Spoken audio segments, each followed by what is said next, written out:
was part of what his administration calls his barnstorming tour of rural America. President Joe Biden in Minnesota today. It was part of what his administration calls his barnstorming tour of rural America to tout his plans to make the heartland better. He hit up a family farm in Northfield, but his visit was and is also an opportunity for Minnesotans who take issue with his positions with Israel when it comes to the war in the Middle East. First thing this morning, a group gathered to make it plain.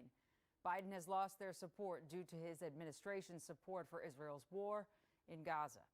I'm talking about a group of Muslim American leaders in our state who certainly don't speak for all Muslims. No group is monolithic.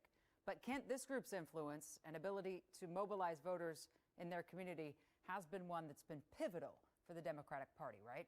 Yeah, it absolutely has, Jana. These same leaders have helped mobilize tens of thousands of Muslim and Arab American voters for Biden and for other Democrats in recent years. But after spending weeks pleading with the president to push for a ceasefire in Gaza, they say they have given up, organizing protests against his visit today and vowing to help defeat him in November.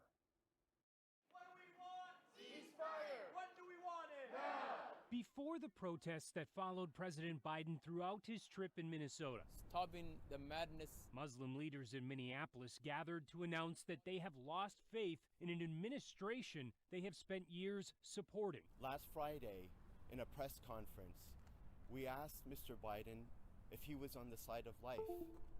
We heard nothing. Mr. President, you've abandoned us. We will organize. The leaders say they are now mobilizing a campaign to not only abandon Biden, but to actively organize against him. 50,000 Muslim voters plus will not be voting for President Biden in the upcoming 2024 election. This is not a faint promise. This is a guarantee. Though that would still represent just a small fraction of Minnesota voters. Those following a similar movement among Muslim and Arab American voters nationally say protests and elections show they are well organized and can't be ignored. I've done a lot of stories on this demographic group in this state might hurt this candidate. And I have to say, I've never encountered the intensity and the unanimity that I've heard talking to Muslim voters across the country, where it's just every single one to a person is furious. Alex Seitz-Wald, senior political reporter for NBC News Online, says it also marks a furious reversal. A post-election poll conducted by the Council on American Islamic Relations found that 69% of Muslim American voters backed Biden in 2020. And in 2024, he says they figure to play pivotal roles in states like Michigan, Wisconsin, Arizona, Georgia, and Pennsylvania. These just so happen to be the most important electoral states, but they also happen to have fairly large Muslim populations. And if you go through the numbers like we did, there are, at least theoretically, easily large enough portions of Muslim voters to swing the election away from Joe Biden. The one thing I would say, we're a year out from the election. As Joe Biden always says, don't compare me to the Almighty, compare me to the other guy.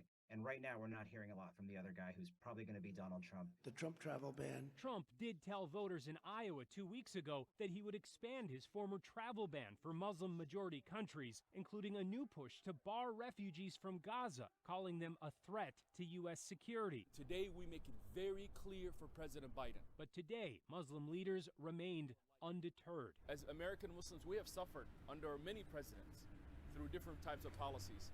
But this particular is a big red line. We believe by not electing Biden and him losing, it will reset the political discourse on the American Muslim vote.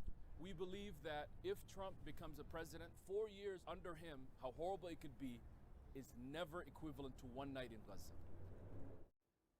Though President Biden was the focus of this group today, the leaders said that they will also organize opposition to any local elected leader who has not supported a ceasefire.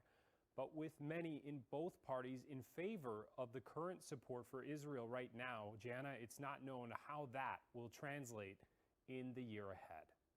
And there were several protests we're going to get into today. Are they all linked to that group that you met with today or different groups? Well, this group said that they were part of organizing 3 of those protests, the one at the airport you saw, the one at 5. But there are other groups a lot of times that have also helped organize. And that's kind of the case today from what we're understanding.